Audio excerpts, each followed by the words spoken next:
말씀 베드로 전서 5장 8절로 11절을 보겠습니다.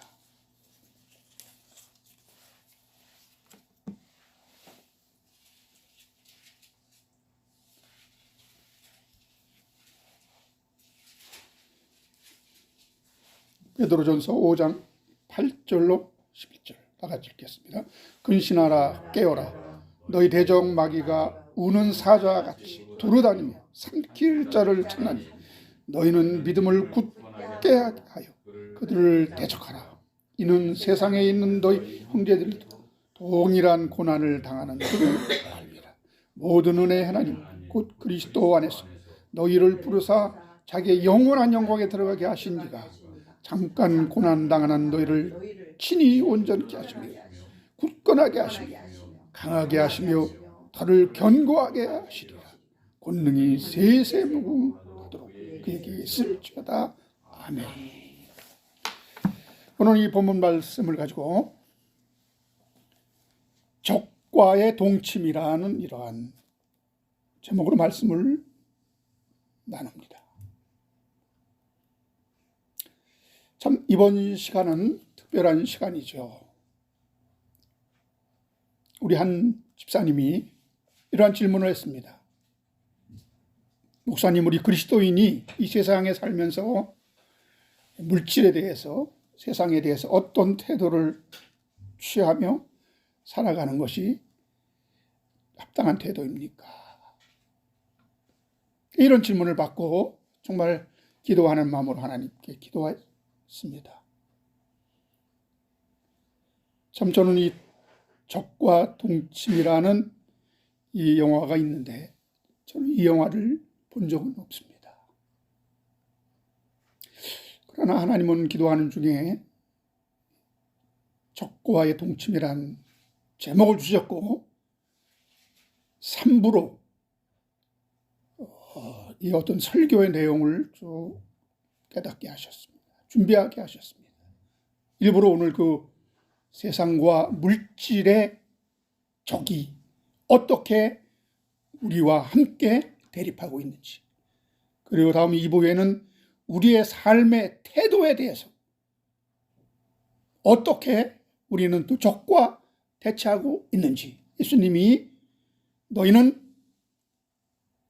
뱀과 같이 지혜롭고 비둘기같이 순결하라 이 말씀을 주제로, 그리고 3부에서는 내 안에 존재하는 선과 악의 대립, 이것을 야곱과 에서의 대립으로 말씀을 준비하게 하셨습니다. 오늘 그 중에 첫째, 그를 대적하라. 이 마귀를 대적하라 한 것이죠. 이 그가 마귀잖아요. 그런데 중요한 것은 이 마귀, 이 적이 우리 눈에 보이지 않는다는 거예요. 투명한 존재로 우리가 대립하고 있다는 사실을, 우리와 겨누고 있다고 하는 사실을 우리는 명심해야 됩니다. 우리 눈에 안 보여요. 적이 안 보여요. 여러분, 뱀이 무슨 죄가 있습니까?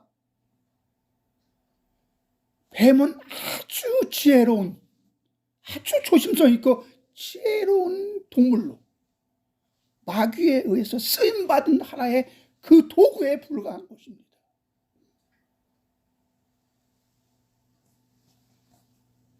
이처럼 오늘날도 사탄 마귀는 어떠한 도구를, 어떠한 이 세상이라는 도구, 물질이라는 도구, 어떤 향락이라는 도구, 이런 것을 통해서 우리를 공략하기 때문에 그가 적이라고 하는 것 거의 눈치를 못 챈다고 하는 겁니다. 예전에도 얘기했듯이 마귀는 자기의 신분을 위장하는 데 명수라고 그랬잖아요. 그런데 우리가 이 대적해야 할 적이 엄연히 존재하는데 우리는 하는 수 없이 그 적과 함께 공존해야 한다면 그것은 얼마나 난처한 입장이에요. 위험한 상황이에요. 적과의 동침이라는 말이 있습니다. 적과의 동침은 말 그대로 족수들끼리 서로를 옆에 두고 잠들어야 하는 것처럼 맘 놓고 있다간 언제 상대한테 기습당할지 몰라서 불안해하면서 공생해야 하는 그 관계를 일컬어서 관용적인 표현으로 적과의 동침이다 라는 이런 말이 있어요. 여러분, 우리가 이제 예수 믿고 이 세상에서 참 평안을 누리며 사람답게 살아봐야지 했는데 그건 섣부른 판단이었나 봅니다. 오늘 본문은 여러분, 근신하라 깨어라 너의 대적 마귀가 우는 사자같이 두루다니며 삼킬 자를 쳤나니 너희는 믿음을 굳게 하여 그를 대적하라 하십니다. 또한 주님은 이런 말씀하십니다. 내가 너희에게 화평을 주러 온 것이 아니라 검을 주러 왔노라. 또한 내가 너희를 보냄이 이 가운데 보낸 양과 같다고. 성도는 가만히 앉아서 안식을 누리는 자들이 아니라 어쩌다 전쟁터에 끌려 나온 어설픈 병사들 같다는 겁니다. 자기도 모르게 끌려나왔는데 거기가 전쟁터예요. 마귀의 관계를 능히 대적하기 위하여 하나님의 천신갑주를 입으라 하고 사도 바울은 분명히 에베소서 6장 11절에서 말씀하고 있습니다. 그러니까 여러분, 성도는 적도 없고 회방꾼도 없는 평화로운 낙원에서 삶을 영위하는 것이 아니라 적이 우는 사자처럼 달려들고 맹수가 득실거리는 치열한 전쟁터에 무장도 제대로 못한 채로 보내진 형국이나 다름없다는 겁니다. 그런데 이것이 적을 죽이지 않으면 내가 죽는 전쟁터임을 인식조차 못하고 있는 자들이 너무 많은 것 같아서 아마 이런 제목으로 설교하게 하셨는지도 모릅니다. 할렐루야. 예. 1991년 조셉 루벤이 감독한 미국 영화 적과의 동침이라는 영화가 있습니다. 줄리아 로버츠가 나오는 영화죠. 이 로라인, 이 줄리아 로버츠의 아름다운 모습을 감상하는 것만으로도 아주 감동적인 영화였다고 봅니다. 이 아름다운 여인의 처참하게 무너지는 내용에서 극적인 반전을 시도했는지도 모릅니다. 이 여인은 부자에다가 미남인 한 남자, 마틴 역의 패드릭 버진입니다. 이를 만나게 되면서 로라의 인생은 철저히 부서지게 되는 겁니다. 그녀가 반한 남자였으니 얼마나 매력적이고 완벽한 남자였겠습니까? 그러나 그 인간의 완벽한 성격이 그녀의 인생을 송두리째 날려버리게 된다는 사실을 모르는 겁니다. 나중에 알고 보니 그는 심한 위처증과 강박증에 시달리고 있는 결벽증 환자였던 겁니다. 로라는 늦게서야 위처증과 결벽증을 가진 남편임을 알게 되었으며 자신이 속았다는 것을 뒤늦게 알게 되었는데 그때로부터 로라는 그로부터의 탈출을 꿈꾸게 되는 겁니다. 바닷가 근처 아주 멋진 집에 살던 이 로라는 남편의 폭력으로부터 벗어날 기회를 누리면서 물에 대한 공포증도 이겨내기 위해서 남편 몰래 수영을 배우게 되었고 결국 그곳에서 탈출을 하게 됩니다. 우리 인생에도 여러분 어떤 중독으로부터 탈출하기 위해 우리는 수많은 계획과 시도를 감행하는 경우가 있습니다. 왜냐하면 이것만 달성하면 난 여기서부터 해방될 것이라는 환상이 있기 때문입니다. 그런데 그냥 임시 방편인 경우가 많습니다.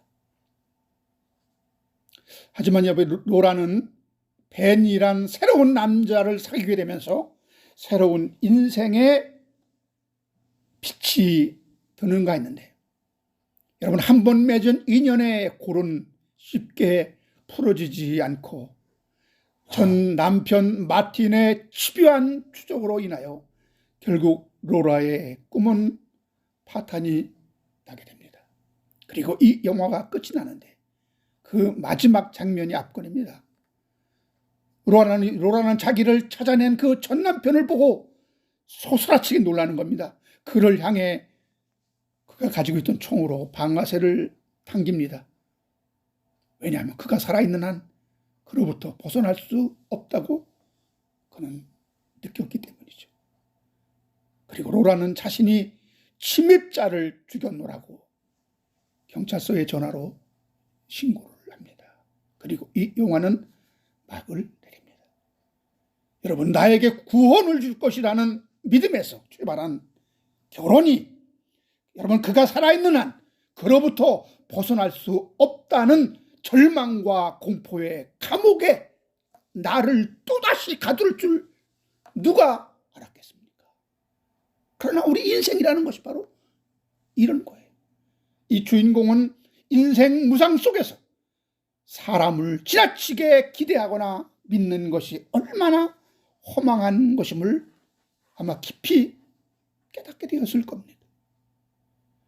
이처럼 구원은 어떤 제도나 사람으로부터 오지 않는다는 것을 뼈저리게 깨닫게 되었겠죠. 로라는 결국 내가 죽어야 이 현실과 고통으로부터 벗어날 수 있다는 진리를 깨달았는지는 몰라도 이 영화를 보는 자들에게 감독은 그런 메시지를 아마 주고 싶지 않았나 저는 생각을 합니다. 하지만 우리는 여러분 적과의 동심을 무조건 나쁜 것으로 보고 탈피하는 것이 목표가 아니라는 거예요.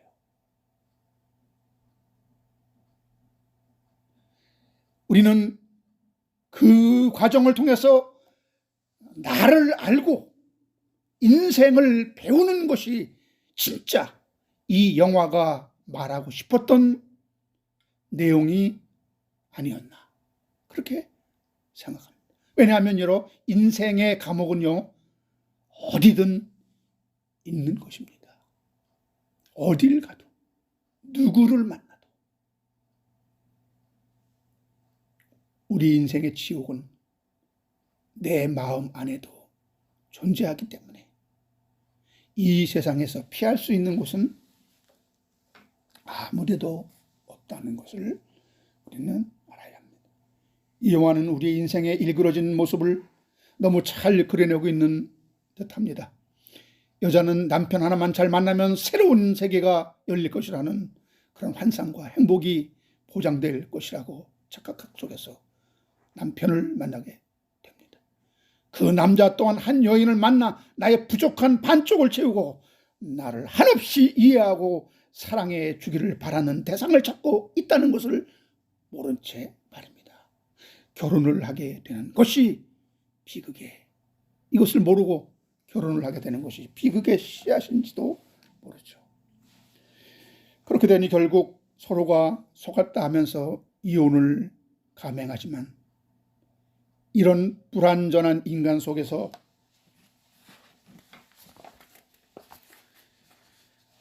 그런 꿈 같은 행복을 추구했다는 것 자체가 죄라는 사실을 깨닫지 못하면 이 세상에 누구를 만나도 당신의 구원자는 없는 것을 우리는 알아야 합니다. 하나님이 우리 인간에게 적과 동침하는 기회를 통해서 인간에게 무엇을 깨닫게 하시려는 것일까요? 그걸 배워야 합니다.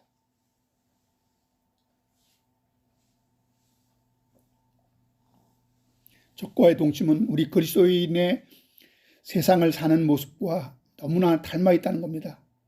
하나님은 마치 적이 아닌데 적과 같은 자들과 함께 동고동락하게 하셨습니다. 이것이 인간은 서로 다름 속에서 부딪히고 깨어지고 자아를 인정하고 결국 신께 굴복하게 만드시려는 주님의 의도가 아닌가, 그렇게 깨달아집니다. 예를 들어 에덴 동산에는 여러분 선악과와 생명나무도 함께 있었고, 두루 도는 화영검과 뱀을 사용한 사탄 마귀도 접근이 허락되었으며, 하나님의 영이 운행하였고 있었지만 흑암과 어둠과 공허가 함께 있었다는 것은 이 모든 조합 속에서 인간에게 왜 죄가 허용되었는지 우리는 알아야 합니다. 그리고 죄가 허용된 가운데 죄를 지은 인간에게는 그 대가를 독특하게 치르게 하시지만, 절망적인 여러분 상황 속에서도 은혜의 꽃을 피우시며 인간을 지옥의 구렁텅이에서 구원하시는 하나님의 한없는 사랑과 자비를 우리는 배울 수 있는 것입니다. 마치 죄가 많은 곳에 은혜가 더한다는 사도 바울의 말처럼 하나님에게는 모든 것이 합력하여 선을 이루게 하시는 천지천능함에 그 어떤 것도 하나님 안에서는 악한 것이 없고 나쁜 것이 없고 다만 인간에게 죄가 될 뿐입니다. 하나님은 그 죄마저도 선용하시는 분이심을 우리가 믿어야 합니다. 할렐루야. 우리와 함께 하는 이 세상을 우리는 어떻게 봐야 합니까? 이 세상을 떠나서 살 수가 없잖아요. 요한복음 14장 30절 보시겠습니다.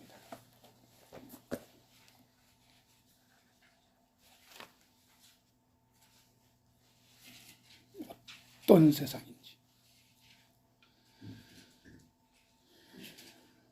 요한복음 14장 30절. 이후에 내가 너희와 말을 많이 하지 아니하리니 이 세상에 임금이 오겠습니다. 그러나 그는 내게 관계할 것이 없으니, 예수님이 모든 사명을 감당하고 이 세상을 떠나가면 이 세상에 임금이 오겠다. 그게 누굽니까? 누가복음 4장 6절 보세요.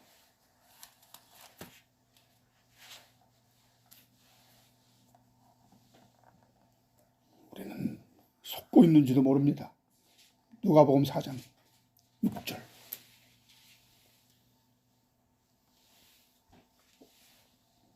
이르되 모든 권위와 그 영광을 내가 네게 주리라. 이것은 내게 넘겨준 것이므로 내가 원하는 자에게 주노라. 사탄이 예수님께 제안한 겁니다. 이건 내가 넘겨받은 건데, 합법적으로 넘겨받은 건데, 세상의 천하 만국을 보여주면서 나한테 경배하면 내가 주겠다 그랬어요.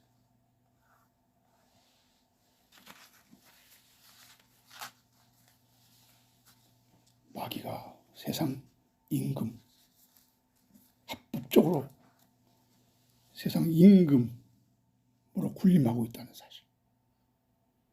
그런데 주님은 세상을 사랑하지 말라, 세상에 속하지 말라 하셨는데 어떻게 여러분 지혜롭게 우리가 이 세상을 살아가야 하는지 숙제가 아닐 수가 없죠.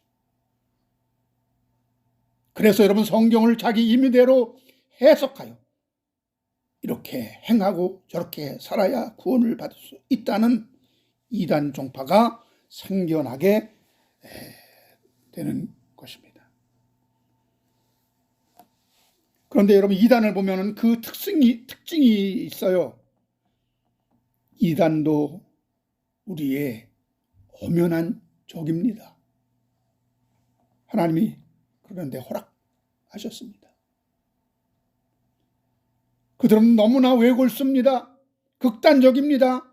성경 전체보다는 부분에 집착하고 합리적이며 이성적인 해석이 아니라 언제나 극단적 해석으로 치닫는 거예요. 결국 독단으로 흐르고 맙니다. 하나님이 주신 것을 임의로 해석하고 취사선택하여 자기들만의 교리를 만들어 자기들의 왕국을 건설하는 것입니다. 그러나 성경은 아주 다양하고 다채롭고 전체를 포괄하면서 그 어떤 경우에도 대처할 수 있는 합리적인 방안을 제시하고 있다는 것은 우리는 성경을 너무나 단편적으로 보지 말고 양면성을 봐야 하며 나만이 성경을 옳게 보고 있다는 독단에 빠지는 것을 항상 경계해야 합니다. 하나님은 언제나 한 사람에게 모든 것을 허락하지 않았습니다. 성경도 한 사람이 기록하게 하지 않았어요. 여러 필자를 동원해서.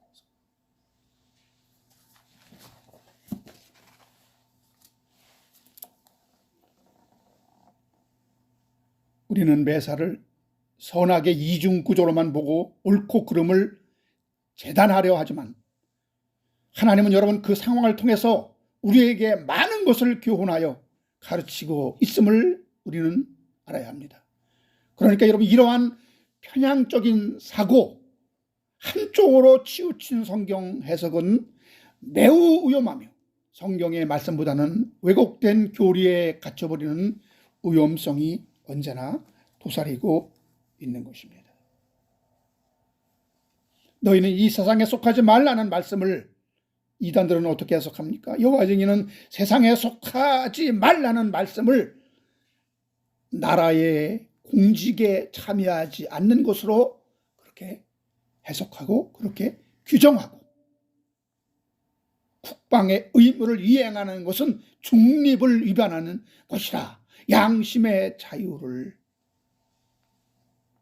운운하지만 그것은 강요된 사상일 뿐 양심의 자유가 아닌 것입니다. 진정한 양심의 자유라면 군에 가는 거, 안 가는 거 다 용인해야죠. 가는 것도 양심이요. 안 가는 것도 양심이라면. 그런데 안 가는 것은 양심이고 가는 것은 중립 위반으로 보잖아요. 진정한 양심이 아닙니다. 이처럼 이단들은 왜곡된 신념의 법을 만들어 놓고 우물 안의 개구리처럼 자기들만의 참 진리를 소유하고 자기들만이 구원을 받는다는 환상을 갖고 그 우물의 크기 안에서 세상을 보고 이것이 전부다 라고 외치는 것이나 무엇이 다릅니까? 그들이 알았다는, 그들이 보았다는 그 진리, 그 하늘의 크기는 조망만한 것입니다. 아주 협소합니다. 그래서 언제나 이단은 이러한 함정 때문에 왜골수와 독단에 빠지게 되는 거예요. 그러면 여러분 그리스도인들의 세상에 속하지 말라는 말씀을 어떻게 받아들여야 합니까? 그리고 없어서는 안 되는 여러분 물질, 돈에 대하여 어떤 입장을 취하고 살아가야 하는 것입니까? 요한일서 2장 15절에 보니까 이 세상이나 세상에 있는 것들을 사랑하지 말라. 누구든지 세상을 사랑하면 아버지의 사랑이 그 안에 있지 아니하니라. 세상에 있는 것들 중에 가장 강력한 우리의 대적이 뭡니까? 물질입니다. 돈입니다. 재물입니다.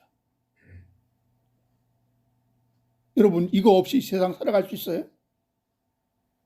그러면 우리가 어떤 경제관을 갖고 살아야 하느냐 이 말입니다. 우리는 천국에 들어가지 못한다고 했는데, 부자는 여러분 천국에 들어가지 못한다고 했는데 그것이 무슨 의미인지 한번 깊이 생각해 보겠습니다. 첫째로 그리스도인의 물질관, 잠언 30장 8절에 보면 곧 헛된 것과 거짓말을 내게서 멀리하옵소서. 나를 가난하게도 마옵시고 부하게도 마옵시고 오직 필요한 양식으로 나를 먹이시옵소서. 이거를 다른 번역에서는, 공동 번역에서는 허황된 거짓말을 하지 않게 해 주십시오. 가난하게도 부유하게도 마십시오. 먹고 살 만큼만 주십시오. 공동 번역이 이렇게 했습니다. 돈을 사랑함이 일만 악의 뿌리라고 얘기합니다. 그럼 어떻게 이 돈이 일만 악의 뿌리가 됩니까? 여러분, 돈과 우리 신앙은 어떤 밀접한 관계가 있습니까? 과연 재물, 이 돈하고 우리의 신앙하고 어떤 관계가 있습니까? 어떤 관계가 있길래 돈을 사랑함이 일만 악의 뿌리라고 하는 것입니다. 디모데전서 6장 10절 보세요.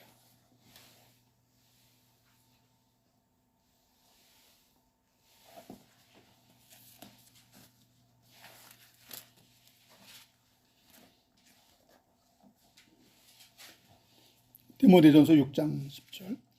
돈을 사랑함이 일만 악의 뿌리가 되나니 이것을 탐내는 자들은 미혹을 받아 믿음에서 떠나 많은 근심으로 자기를 찔렀도다. 돈에 대한 탐심이 많은 사람으로 하여금 믿음에서 떠나게 했다고 했어요.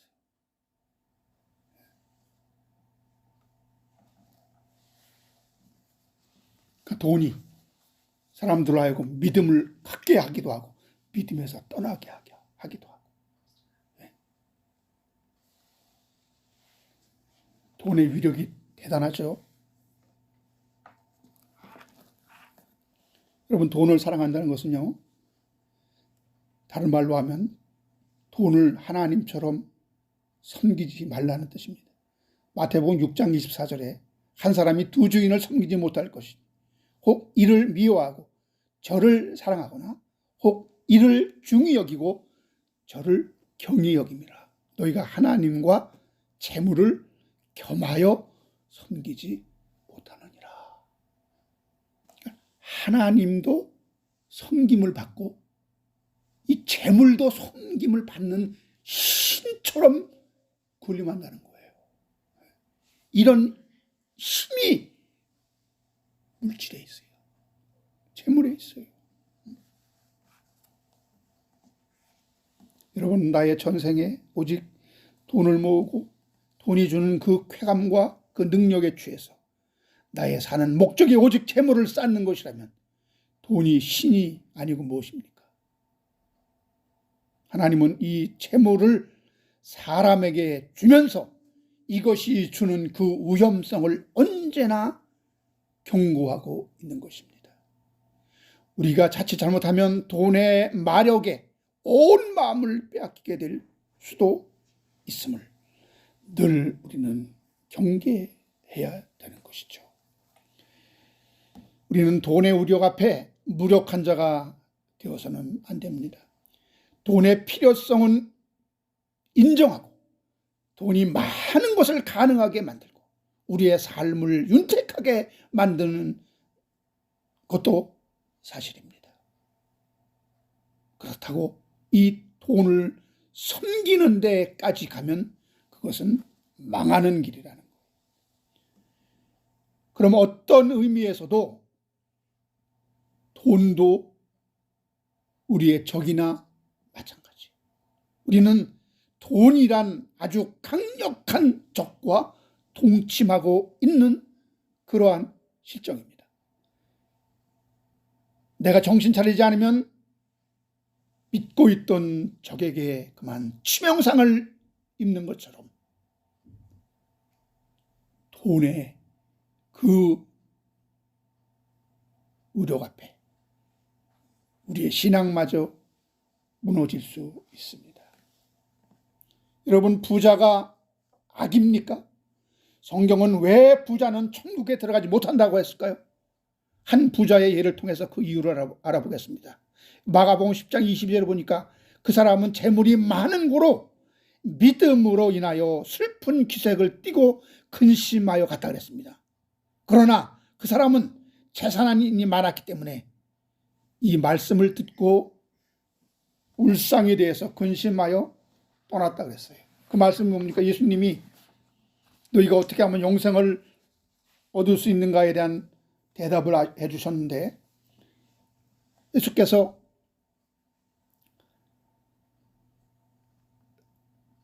뭐라고 했습니까? 무엇을 해 영생을 얻으리까? 주님이 말씀하셨죠? 네가 계명을 다 지켰느냐? 살인하지 말라, 간음하지 말라, 도둑질하지 말라, 거짓 증거하지 말라, 속여 빼앗지 말라, 내 부모를 공경하라. 10계명의 이 계명을 말씀하셨습니다. 그가 여짜오되 선생님이여, 이것은 내가 어려서부터 이미 다 지켰나이다. 그 후에 예수께서 그를 사랑하셨다고 했습니다. 그를 보시고 사랑하사 이르시되 네게 아직도 한 가지 부족한 것이 있으니 가서 네게 있는 것을 다 팔아 가난한 자들에게 주라. 그리하면 하늘에서 보화가 네게 있으리라. 그리고 와서 나를 따르라 그랬습니다. 여러분, 한 부자는 천국에 들어가는 것에 관심을 보였기 때문에 율법도 온전히 지키고 성경에서 요구하는 많은 말씀을 순종하며 살아왔다는 겁니다. 예수가 지나가신다는 소문을 듣고 영생을 얻는 방법에 대해서 나는 이제 잘 말씀대로 살았기 때문에 나는 분명히 영생을 얻을 수 있는 충분한 자격이 있겠지 하는 그러한 어떤 확신을 갖고 왔겠죠.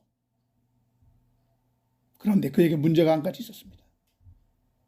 주님이 보았을 때 이 청년은 너무 재물에 대한 애착이 있었던 겁니다. 그를 불쌍히 여기 그를 사랑했기 때문에 그 아픈 곳을 주님은 찌르십니다. 네가 다 좋은데 한 가지 부족한 것이 있다. 그것은 바로 네가 물질을 하나님보다 더 의지하고 있는 거다. 그런 마음을 갖고 아무리 계명을 지켜도 넌 영생을 얻을 수 없단다. 주님 말씀하신 거예요.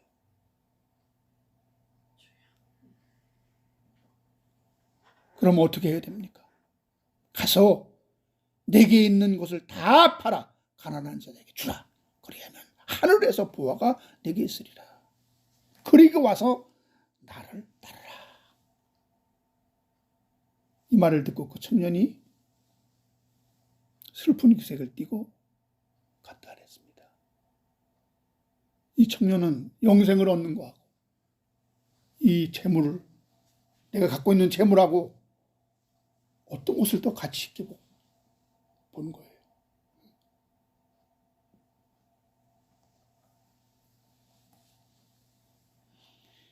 그는 물질주의자가 맞습니다.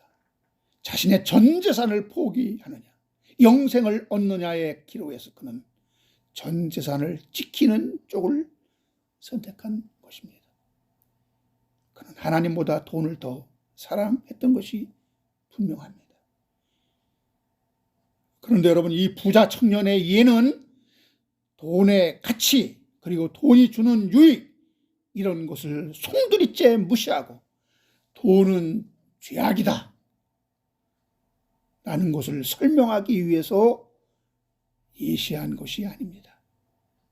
돈이 많으면 그건 물질주의자이고 재물을 섬기는 것이야 라는 식으로 여러분 재물 무용론으로 우리가 흐르면 안 됩니다.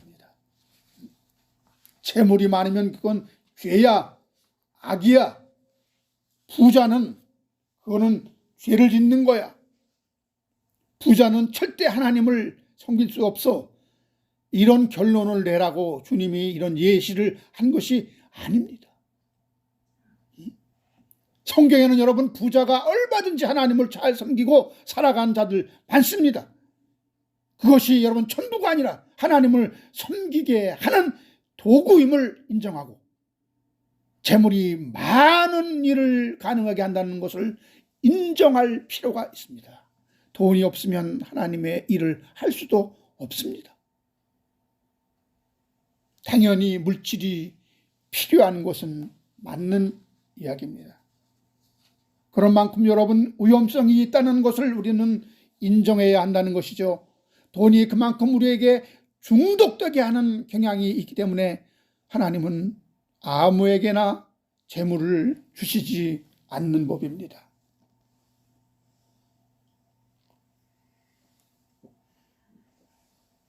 그 돈을 잘 관리할 수 있고 돈의 위험성을 알 만한 자격이 있는 자, 그리고 돈을 부릴 수 있는 경험이 있는 자에게 하나님은 주십니다. 너무나 당연한 것이죠. 이런 자들은 돈에 끌려다니지 않고 돈의 노예가 되지 않을 수 있기 때문입니다. 그래서 하나님은 언제나 얼굴에 땀을 흘려야 한다고 말씀했고 합당한 노력을 하게 하여 재물을 모으고 쌓게 하시는 것입니다. 우리는 어떤 편법이나 요행이나 일확 천금이나 불로소득으로 재물을 모으고 쌓게 한다면 그것은 복이 아닙니다. 저주일 수 있습니다. 그런 여러분 유행수를 노리는데 기여하게끔 하나님은 우리의 기도에 응답하시지 않습니다. 그렇게 여러분 굴러 들어온 재물은 반드시 그 대가를 치르고 그 물질 때문에 쓸데없는 고난을 당하게 하는 경우가 많습니다. 야곱이 그러했고요, 롯이 그러했고 결국 그 처가 그 물질 때문에 소금 기둥이 되는 형벌을 받은 것을 우리는 압니다. 언제나 여러분 물질의 양면성이 있음을 우리는 유의해야 합니다. 부자가 죄도 아니고 악도 아닙니다. 성경 속의 인물 중에도 부자가 많아요. 여러분 욥 동방의 의인이요 부자였습니다. 갑부였습니다. 아브라함은 어떠했습니까? 창세기 14장을 보면은 아브라함의 조카 롯이 붙잡혀 갔을 때 그는 기병 318명을 데리고 갔다고 했습니다. 여러분 이 기병 318명을 동원할 수 있는 능력, 그리고 에서가 여러분 소식을 듣고 자기를 야곱을 붙잡으러 온다는 그런 그 소식을 야곱이 듣고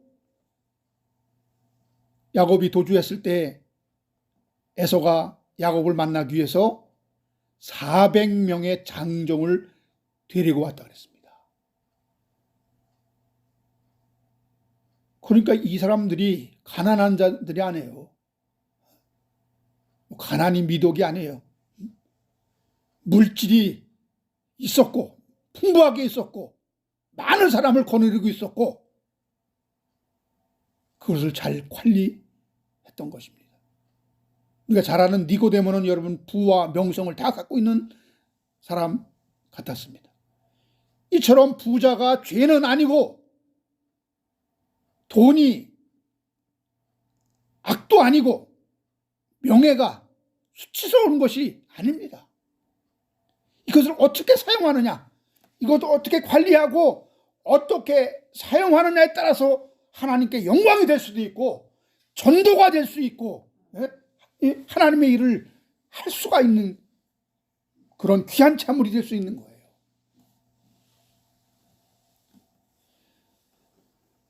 어떻게 우리가 활용하는 애가 중요한 거죠.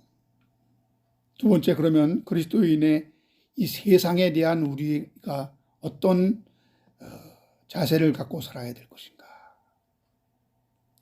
요한 1서 2장 15절 16절에 보면 세상이나 세상에 있는 것들을 사랑하지 말라 그랬어요. 누구든지 세상을 사랑하면 아버지의 사랑이 그 안에 있지 아니라. 세상이나 세상에 있는 것들을 사랑하지 말라. 이것은 그 세상 것들을 혐오하거나 증오하라는 이야기가 아닙니다. 왜냐하면 여러분, 성경은 내 이웃을 내 몸과 같이 사랑하라, 원수까지도 사랑하라 했거든요. 그리고 히브리서에서는 우리가 어떤 태도를 갖고 세상을 살아야 할 것인가를 잘 말씀해 주고 있습니다. 이거에 대해서 히브리서 11장 13절 보니까 이 사람들은 다 믿음을 따라 죽었으며 약속을 받지 못하였을 때 그것들을 멀리서 보고 환영하며 또 땅에서는 외국인과 나그네임을 증언하였다 그랬어요. 성도는 이 세상에서 어떻게 살아갔다 그랬습니까? 외국인과 나그네처럼. 성경에서는 여러분 그리스도인의 삶을 외국인의 삶으로 비유하고 있으며 또한 나그네의 그런 마음으로 세속에 대한 욕심도 미련도 없이 살아야 할 것을 권면하고 있습니다. 이것은 여러분 세상 것에 대한 소유에 집착하지 말라고 하신 것인데, 우리가 여러분 세상을 살면서 세상을 등질 수는 없는 겁니다. 함께 이 세상과 어울려 살지만 그들 속에 하나 되어 또 공동체를 이루며 살아가지만 그들의 악행, 그들의 나쁜 풍속, 습관, 이런 것들을 본받지 말아야 한다. 그런 의미입니다. 정말 여러분 어려운 상황이죠. 그래서 근신하라. 너희는 근신하라. 깨어라. 안 그러면 다 잡혀먹게 되어 있다라고 말씀하고 있는 거예요. 이것이 바로 적과의 동침인 것입니다. 성경은 우리를 외국인과 나그네로 비유하고 있는데, 실제로 여러분 외국 대사 보면 우리의 삶은 그들보다 더 힘들어요. 외국에 나가 있는 여러분 대사들은 거기서 또 다른 직업을 갖습니까? 안 가져요. 정부에서 다 월급을 주잖아요. 그 대사 일만 하면 돼요.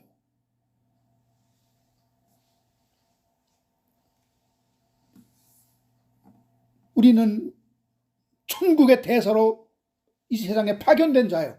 그럼 하나님이 우리를 먹여 살려야지. 근데 우리는 우리의 가족, 우리의 형제, 우리의 자녀를 우리는 부양하기 위해서, 먹여 살리기 위해서 세상 직업을 또 갖고 있다니까. 이중으로. 얼마나 힘든 거예요.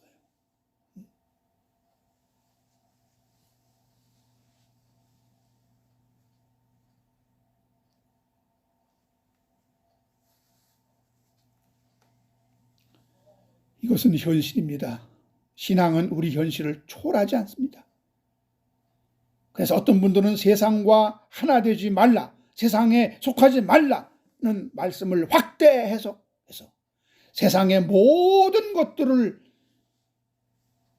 경시하고 증오하고 세상에 주는 어떤 혜택과 유익마저 마귀적인 것이라고 혐오하는 그러한 것으로 해석하고 있는데, 이것은 세상의 모든 것을 무가치하게 생각하는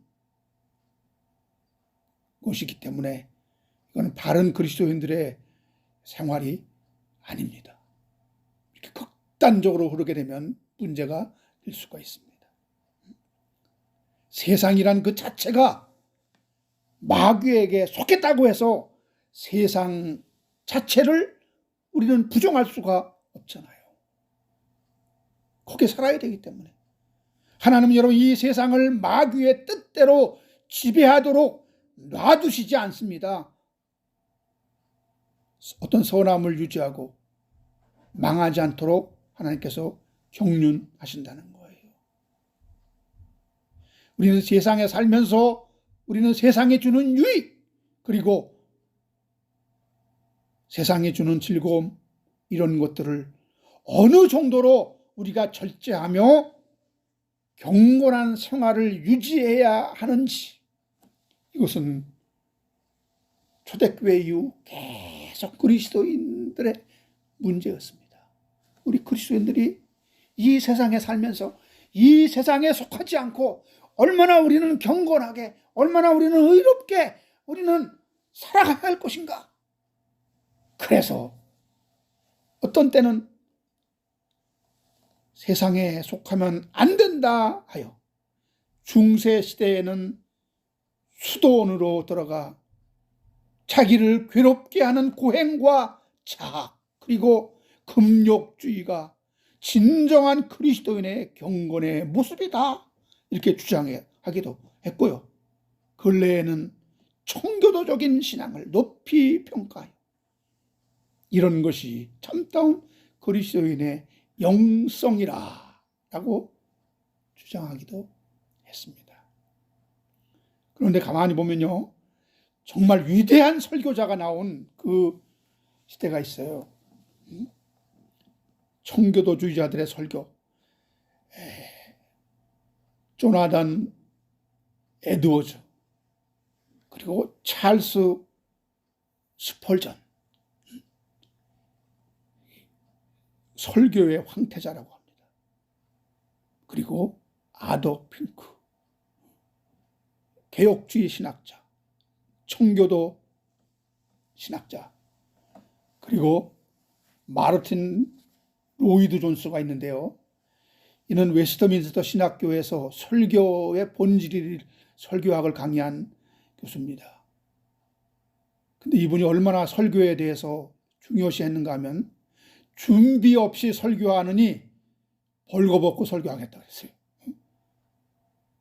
그리고 설교 대신 강의를 하고 수필이나 큐티를 하고 간증 예배로 메시지를 대신하는 것은 영적 매춘행이다.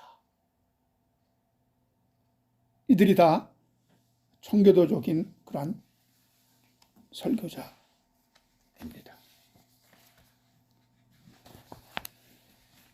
오늘 말씀의 결론을 맺습니다. 하나님은 왜 우리가 적과 동침하며 살게 하셨을까요? 이것이 맞다면 세상을 등지는 것이 아니라 세상에 적응하며 잘 견뎌내는 것이 중요합니다. 우리는 세상에 살면서 세상에 속하지 않는 그 방법이 무엇일까요? 이런 질문에 대해서 당연히 예수님은 말씀했습니다. 요한복음 17장 6절에 내가 세상에 속하지 아니함 같이 그들도 세상에 속하지 아니었삼나이다. 어떻게? 17장 15절에 내가 비옵는 것은 그들을 세상에서 데려가시기를 위함이 아니요 다만 악에 빠지지 않게 보존하시기를 위함입니다. 그래서 세상에 속하지 않는 것은 이 세상에서 우리가 어떤 장소적으로 위치적으로 이동해서 어떤 산속에 들어가는 그런 걸 의미하는 것이 아니라 세상의 악에 물들지 않고 이 세상 악에 빠지지 않는 것.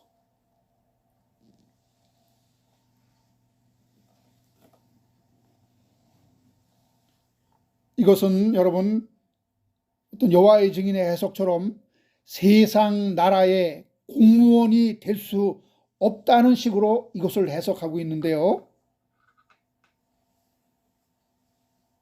우리가 살기 위해 어느 단체에 소속되어 직업을 갖고 일하는 거하고 세상 나라에 나의 믿음과 소망을 두고 이 세상이 하나님 나라로 희망을 갖고 사는 것하고는 전혀 다른 것이죠. 여러분, 우리는 믿음으로 살지만 우리는 목구멍이 포도청이라 우리는 일해야 합니다. 어떤 직업을 가져야 합니다. 그래서 예수께서도 가이사의 것은 가이사에게, 하나님 것은 하나님께 바치라. 가이사의 것이 따로 있고 하나님의 것이 따로 있다는 것입니다. 따로. 주님은 우리에게 세상이나 세상에 있는 것들을 사랑하지 말라 했는데 이것은 세상에서 아주 데려가는 것이 아니라 세상의 악에 빠지지 않는 것이라고 말씀하신 것입니다. 여러분, 물질이 필요한 것처럼 세상도 우리에게 필요합니다. 믿지 않는 사람들의 무리, 그들의 풍속, 문화, 사상 이런 것들을 다 무엇입니까? 우리의 욕망의 극대화 이런 것들을 우리는 경계해야 한다는 것입니다. 그래서 에베소서 2장 2절에 보면 그때 너희는 그 가운데서 행하며 이 세상 풍조를 따르고 공중의 권세 잡은 자를 따랐으니 곧 지금 불순종의 아들 가운데서 역사하는 영이라.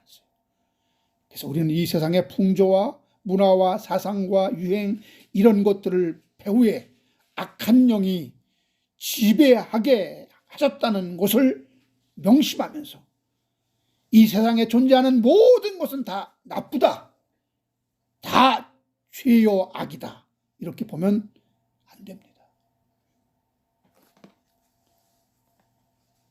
그 안에서 여러분 외톨이 외골수가 되지 말고 함께 어울려 공동체를 이루며 지혜롭게 살아야 합니다.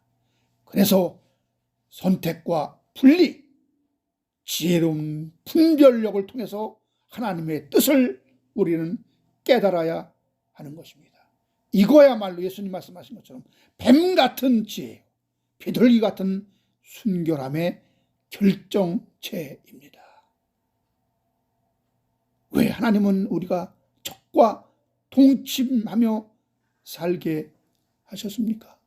끝으로 오늘 본문 베드로전서 5장 10절 보고 마치겠습니다.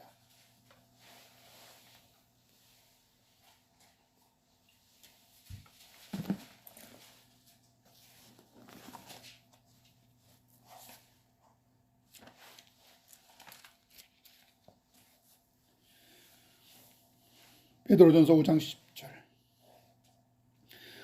모든 은혜의 하나님 곧 그리스도 안에서 너희를 부르사 자기의 영원한 영광에 들어가게 하신 이가 잠깐 고난을 당한 너희를 친히 온전케 하시며 굳건하게 하시며 강건하게 하시며 털을 견고하게 하시리라. 아멘. 잠깐 고난을 당하게 하신 것은 너희로 친히 온전하게 하시며 굳건하게 하시며 강하게 하시고 털을 견고하게 하시기 위해서 적과 동침하게 하셨다. 그래서 너희는 그걸 피하지 말고 거기서 함께 어울리되 그들의 악에 동참하지 말고 그들의 악에 물들지 말고 더 강해지라 이거예요. 더 강해지라. 이 하나님의 허락하심을, 적과 동침을 허락하심을 우리가 잘 알고 우리는 피하지 말고 우리는 예수님 말씀한 것처럼 뱀 같은 지혜를 발휘하고 비둘기 같은 순결함을 유지하면서 거기서 우리는 빛과 소금의 역할을 하시기를 주의 이름으로 축원합니다. 기도합니다. 하나님, 감사와 영광과 존귀를 드립니다. 우리는 이 세상에 적과 함께 동고동락하게 하셨지만 그 적이 모습이 우리 눈에 보이지 않습니다. 투명합니다. 악한 원수 마귀는 우리가 가장 좋아하는 것들로 도구를 삼아 재물과 명예와 이 세상이라는, 그리고 우리의 육신의 욕망이라는 것을 자극하여 우리의 믿음을 무너뜨리려 하고 있습니다. 우리는 분별해야 합니다. 지혜로워야 합니다. 미련곰같이 우리는 그냥 무조건 믿습니다라고 나가면 다 먹힐 수가 있습니다. 그래서 뱀같이 지혜롭고 비둘기같이 순결하라. 주님 말씀하신 것처럼 날마다 말씀으로 훈련받고 날마다 하나님께 의지하고, 나는 이렇게 우둔합니다, 나는 이렇게 분별력이 없습니다, 하나님이 나에게 분별력을 주시옵소서, 지혜를 주시옵소서, 적을 분별할 수 있는, 훤히 볼 수 있는 그런 영역을 주시고 영감을 주시고 나의 눈을 열어 주시옵소서. 기도하게 하옵소서. 그리고 날마다 강하게 하옵소서. 이제는 우리 구주 예수 그리스도의 은혜, 하나님 아버지가 만극하옵소서. 성령님의 인도 충만 교통하시고 내주하는 모든 역사가 적과 동침하는 살아가는 가운데 하나님의 능력으로 그 적을 물리치기를 원하는 믿음의 권속들의 이 나라 이 민족 하나님의 택하신 자들 지금부터 영원토록 함께 있을지어다.